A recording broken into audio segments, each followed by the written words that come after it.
So you can hear me well. Yes. Great.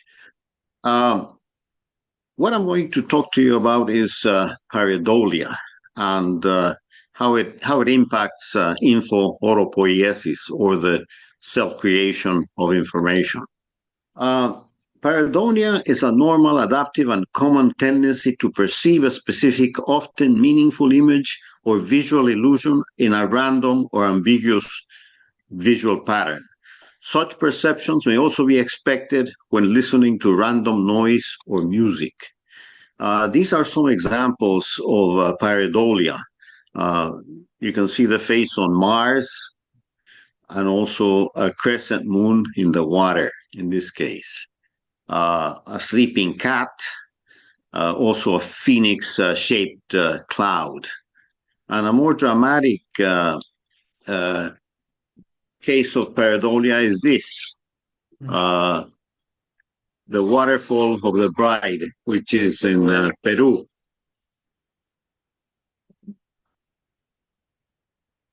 Now, face pareidolia is found to be prioritized by the visual system, and this is illustrated by Carl Sagan when he states, humans, like other primates, are a gregarious lot. We enjoy one another's company. We're mammals, and parental care for the young is essential for the continuance of the hereditary lines. The parent smiles at the child smiles back, and a bond is forged or strengthened. As soon as the infant can see, it recognizes faces, and we now know that this skill is hardwired in our brains.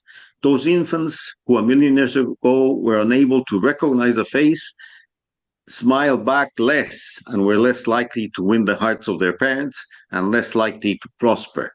These days, nearly every infant is quick to identify a human face and to respond with a goony grin. Now, let's talk a little bit about Persian semiotics, which involves the production, exchange, and interpretation of science as the basis of meaning of an organism. It establishes a continuous and developing occurrence of triadic relations between a sign, an object, and an interpretant, as the organism engages with its own wealth, resulting in the appearance of meaning as a factor in its life. Persian semiotics is said to be the most fundamental process to instantiate meaning making in nature. And this is my interpretation of Kalevi's statement here. He talks about translation, and I define semiosis as a process of translation, which makes a copy of a text suitable to replace the original text in some situations, but which is also so different from the original text that the original cannot be used, either spatially or temporally, or due to the differences in text carrier or language for the same functions. This translation process requires two types of recognition processes. First, the translations assume that the part of the original text are recognized on the basis of a pre-existing memory text. And this is shown here on the left-hand side, where you have the original text, and then you have a memory or a sign of that you have in your brain, and of course that allows you to recognize the original text. And then of course it evolves. You interpret the original text, and then again you generate a translated text, which would be the final product, which again evolves into another interpretation. And so again, hopefully that's how I have interpreted what Kalevi has said with regard to translation. So in the case of translation, you have to have something in your head to compare to something that you're looking at. Now, let me introduce information. Information has a long history. Yes, some people say it's an elusive concept that needs clarification. also, there's a dichotomy that needs resolution. Some people consider that, and this is the majority of people, consider that information is an absolute quantity of the universe, uh, like matter and or energy. Its existence is predicated upon a postulate.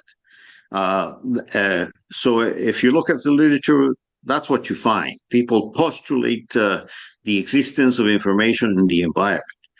But another perspective is that information is a relative quantity, a difference which makes a difference to someone.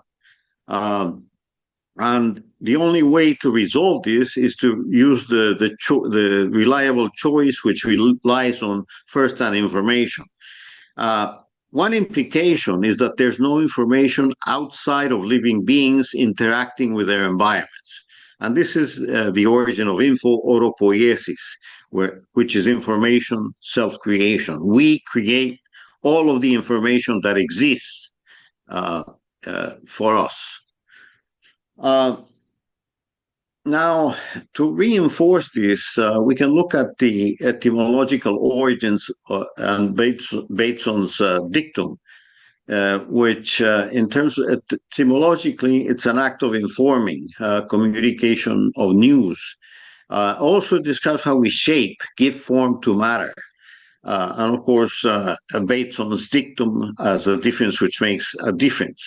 So the implication is that organisms can interpret, shape their environment, revealing that information is the basis for meaning making for an organism, allows intricacy in its interpretive capabilities.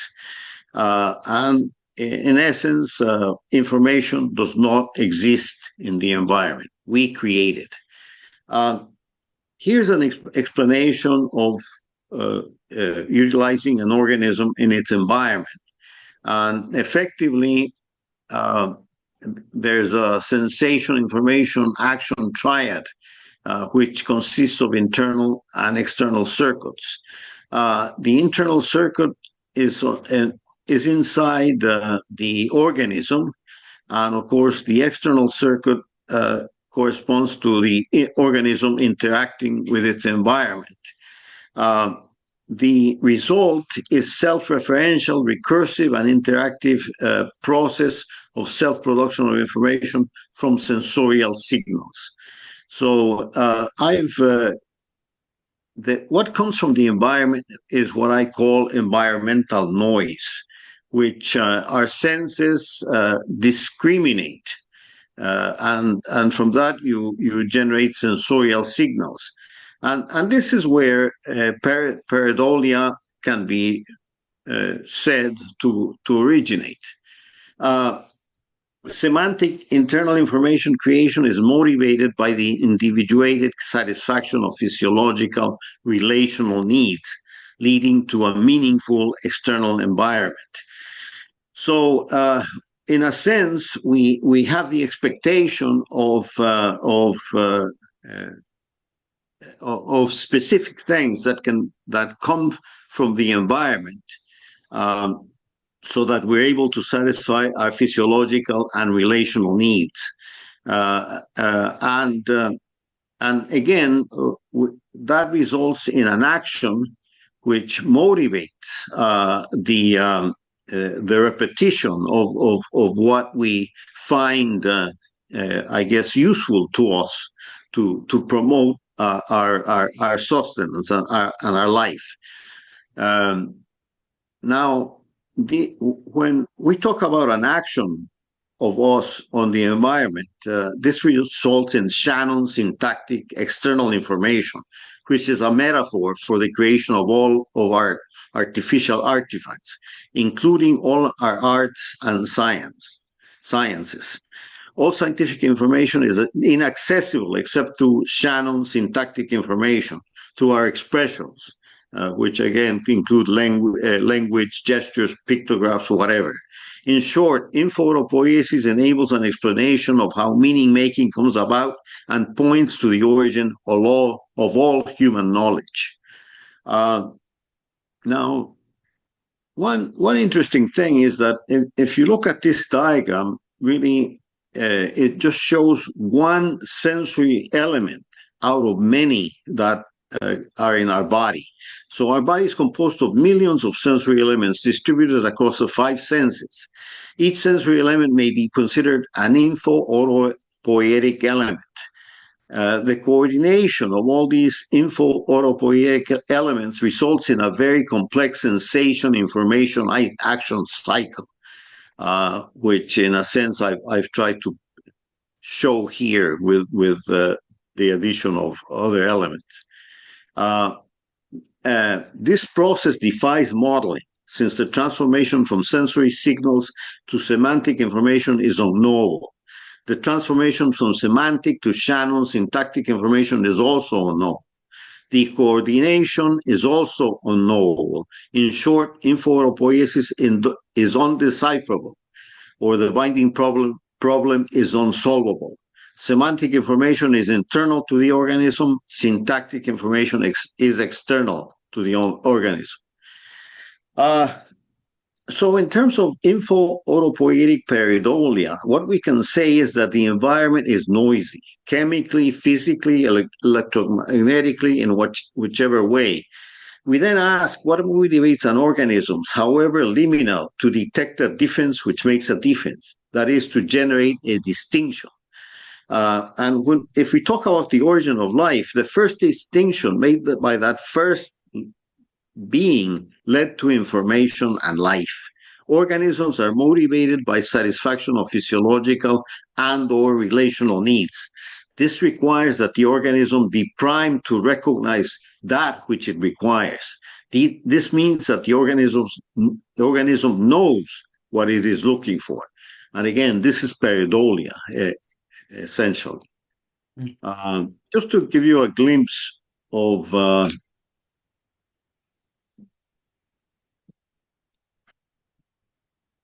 what noise looks like, I chose this video.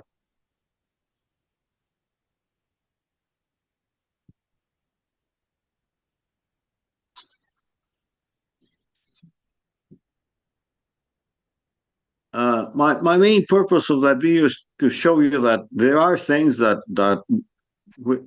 might be meaningful to us, and therefore we I guess recognize them since we listen for them. So the environment is noisy, and again we are primed to recognize that which the organism requires, and so pareidolia would seem to be a good way to prime ourselves to listen to those things. Pareidolia is the normal, adaptive, and common tendency to perceive a specific, often meaningful image or visual illusion in a random or ambiguous visual pattern. Pareidolia is applicable to all aspects of the noisy environment in which the organism dwells. This also suggests that the organism does not initially, without an inkling as to what it is, does this initially without an inkling as to what it is doing. It does it instinctively or reflexively. This recursive and interactive occurrence leads to syntactic actions by the organism in its environment that promote habituation. For complex organisms, this becomes a conscious ascending spiral of sensation, information, action. So again, this is just to emphasize the relationship between the organism and the environment, and how the senses play a role in identifying sensorial signals that then can become information, and then we're able to act on the environment, even though what we have is a noisy environment. And again, I can picture this in terms of I guess semiosis, where we have environmental noise, which in this case might be a cloud, which of course we compare with whatever is in our memory, and then interpret that in a way that it becomes a meaningful environmental noise for us. Pareidolia is a normal, adaptive, and common tendency to perceive a specific, often meaningful image or visual illusion in a random or ambiguous visual pattern. Pareidolia takes place at the boundary between the noisy environment and the sensory elements in conjunction with the memory of the organism. This begins as an informational process and ends up as semiosis. In summary, detecting a difference is the most fundamental of acts for an organism. Information is a difference which makes a difference to a living being. Information does not exist in the environment except if we put it there. Living beings via info-oropoiesis are the source of all information. Pareidolia is a normal, adaptive, and common tendency to perceive a specific, often meaningful image or visual illusion in a random or ambiguous visual pattern. Pareidolia allows organisms to learn to selectively interpret their noisy environment. Conclusion, pareidolia is the basis for informatic meaning making. Thank you for your attention, and I'll be very glad to take questions or comments.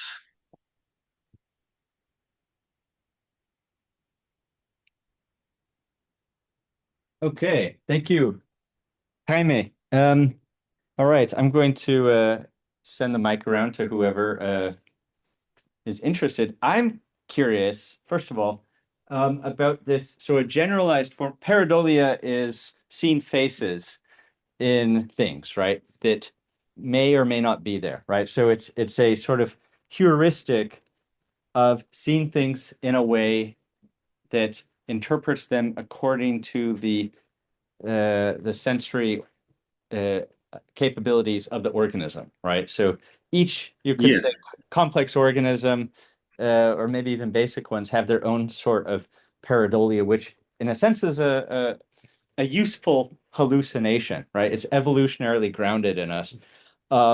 Because if you have a false positive that there's a face in the bushes, and it turns out to be a predator, and then your life is saved. Whereas if you have a false negative and you don't see a face that's in the bushes, then you're dead. So I think there's an evolutionary story partially here. And I'm also curious about the generalized form of pareidolia, which is called apophenia. Mm. And so I wonder either if you have anything to say on that or if Nora does. About, yeah, so Jaime, if you know this generalization of pareidolia, of which has to do with faces, as far as I understand it. I would say, I would argue it applies to every one of our senses. It applies to noise. You've heard of people, I guess, hearing messages in music, rock music especially. But I think it applies to taste. I think it applies to smell. I think it applies to many things. But what it also implies is that you're sort of predisposed to I guess identify things in the environment. And of course, they might be false negatives, but of course we might quickly correct that and again, I postulate that this is the basis for how we gain knowledge from our environment. So again, that would be so. I see our environment as noisy in general, though generally I don't think people see it that way. But that's why I showed that video. But I would say we're primed to make sense out of the noisy environment in which we live, and that's from initially as a single cell, I think we have that capability, and we grow through that. But again, having we're in a sense we are primed to listen to these to messages or things in the noise that surrounds us. To make music out of the noise. We John learn. Pickering has a question for you as well. Let me know if you can hear. Can you hear this? Yes, I can hear.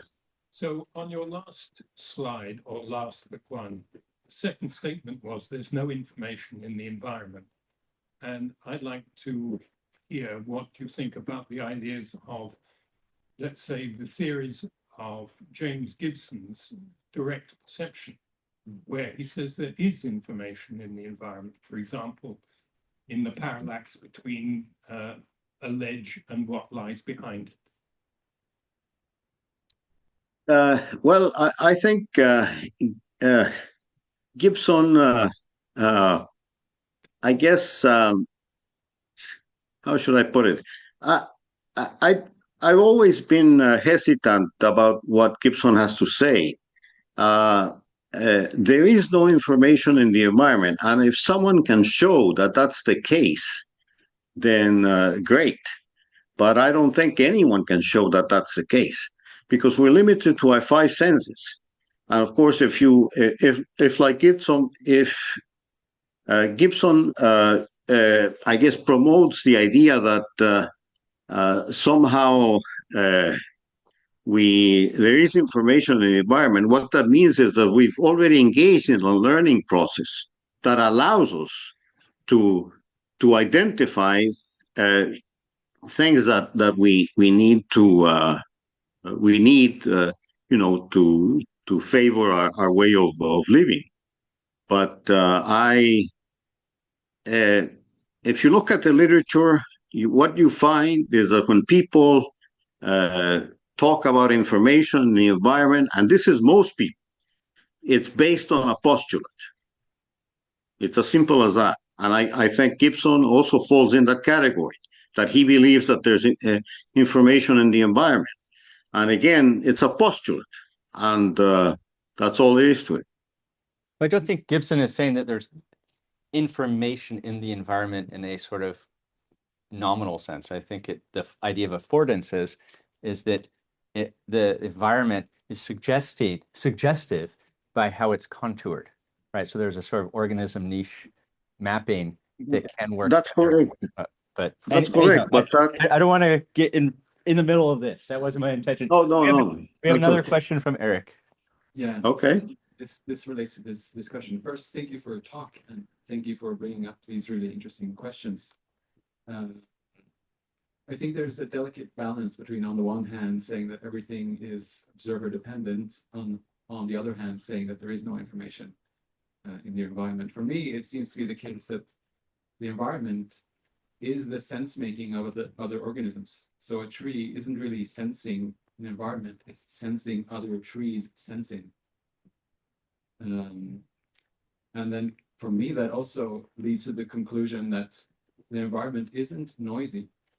It includes this structure that is the differencing, the distinction making, the ordered habitual behavior of other organisms.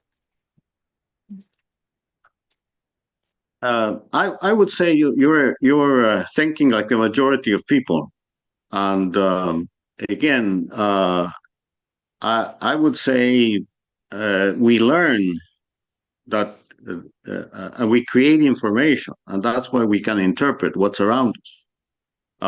That's why it takes us a long time to become what we become. So it's not. Otherwise, we would be adults at a very early age.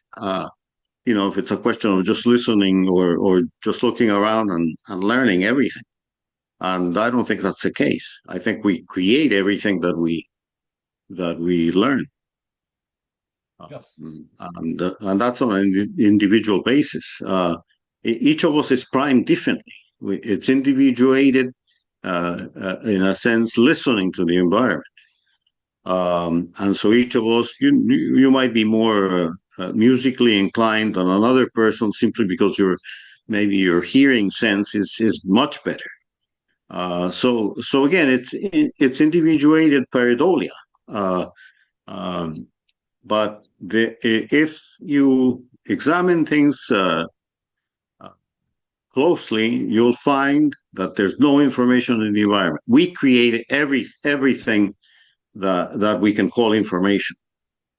And it's another interesting thing also that when you think about all the creations that we have around us, if you look around, it's an artificial environment. We've created everything that around us.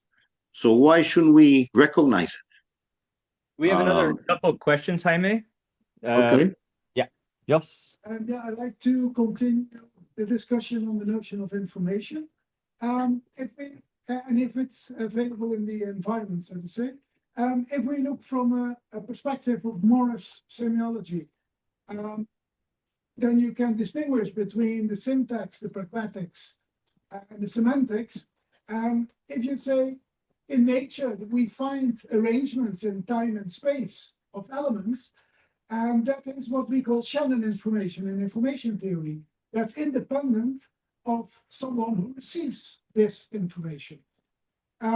So in that sense, you can say there is information in the environment, but it becomes meaningful information only when there is someone who receives this information and acts upon it. Is that meaningful for you?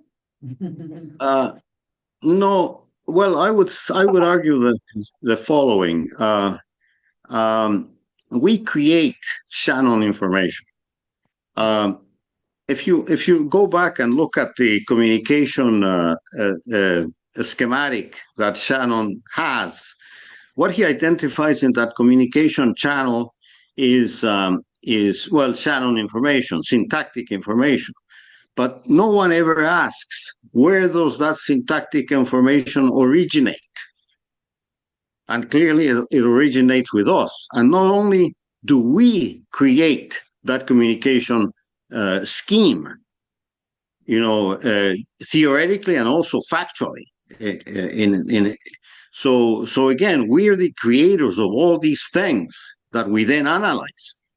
And the only thing you have in nature is noise, and we make sense of noise.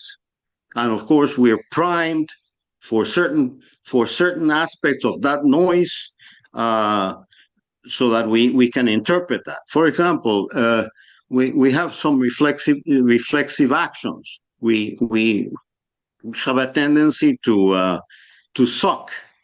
If we don't have that reflexive action, we die. It's as simple as that. And of course, when we identify something that we can suck, it doesn't necessarily mean that it's something useful to us. We don't know. And of course, eventually, well, either we learn or we don't progress beyond that. But I think this discussion of whether there's information in the environment or not is key for information science. And I again, this is probably the first time you've heard this with regard to info-oropoiesis. But I think this is, in essence, where we should begin the discussion. All right, we have one question online. Matt, do you want to read it or shall I? 3, 2, 1.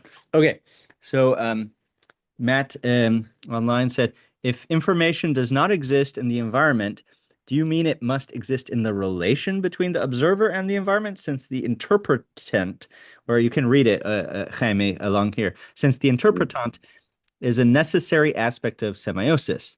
Does this mean there is no actual objective information, but agent relative interpretation of signs? ¿Puedes leerlo en el comentario, Bella? I see it. I see the comment. Let me just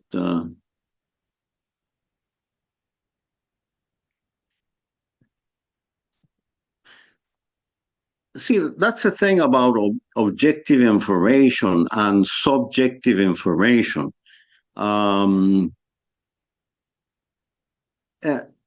Shannon information is objective information.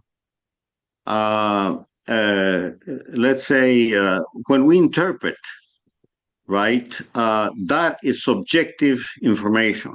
Now, clearly, again, this is spelled out in some of my papers, but internally, there are two aspects to information. There's objective information and subjective information, but all information starts as subjective information. We are subject to what we do. So there are rocks in our path, and we fall because of the rocks in our paths. So again, objectively, things happen to us that we have to take into account. And so therefore our belief that we can fly clearly is tempered by our inability to fly. And so therefore at some point in time, if we choose to fly from a low spot, we survive and we learn, and that becomes objective Shannon information. But again, all organisms engage in a process of learning, and it starts as subjective. Hopefully it becomes more objective, and then of course you externalize subjective information and also objective information. The majority of human knowledge is subjective in nature. Scientific knowledge is very limited if you compare to all the myths and stories that we create. So again, scientific knowledge is very limited. Also, scientific knowledge, all of it is syntactic information in nature. Let me ask you, everyone, a question. Do we know of any magicians around us? People who can really do magic? I think the answer is no. And so that tells you something about our ability to interact with our environment. We're limited. We cannot do magic. And again, what we can do is create syntactic information. And in all cases, syntactic information cannot create magic, nor can it create things that have the ability to create semantic information that can interpret whatever environment they see before them. Artificial intelligence, general artificial intelligence, is a myth. It's a syntactic creation that has limits. The previous speaker addressed that in a different way. But again, LLMs are a dead end with regard to artificial general intelligence. So it's very simple. We are limited to creating syntactic information. That's all we can do. We cannot do much. Thank you, Jaime. Thank you. Appreciate being here.